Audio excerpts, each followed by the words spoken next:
Hi there, having faith through the flames here, and today is going to be day one of coming back. I have felt the call from God to come back and start sharing His word for a while now. And after the Charlie Kirk horrific martyrdom, I really started to hear God just be on top of me and say, Andrea, you have got to get back on here. So here I am.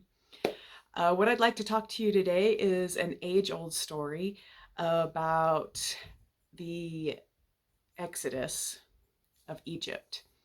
Because we all feel like at some point in our life, we are in an Egypt.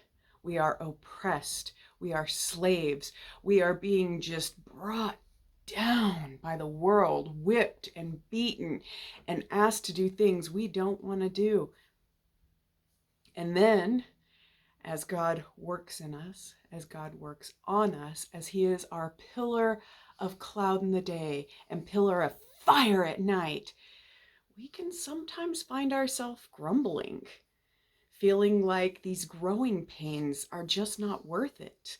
Like, God, why didn't I just stay in Egypt where I was? At least there I knew the demon I was facing.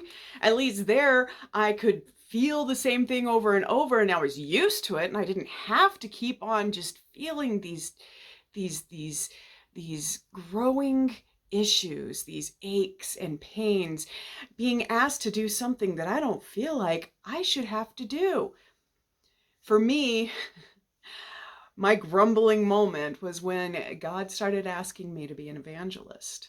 I never wanted to be an evangelist. In fact, I fought against him. I dug my heels in and he was dragging me. The single footprints in the sand. Well, you couldn't even see the single footprints because it was just my rear end marks dragging across the sand because I did not want to be an evangelist.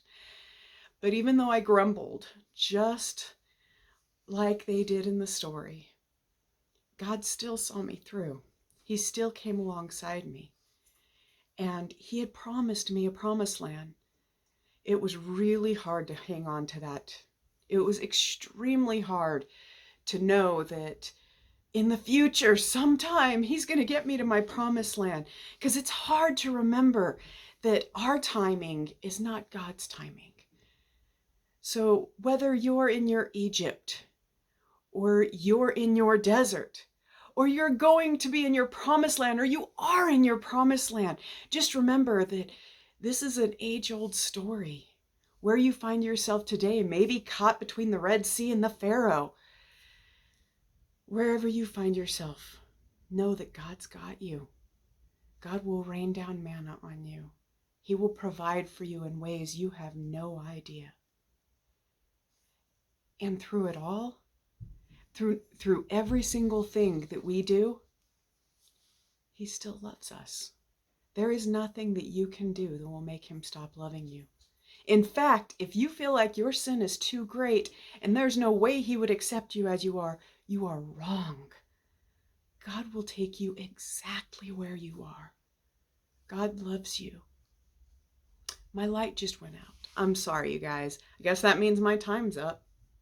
So remember, if you are in your Egypt or if you are in your promised land already, God loves you and is going to come alongside you. I hope you guys have a good one. God bless. Bye.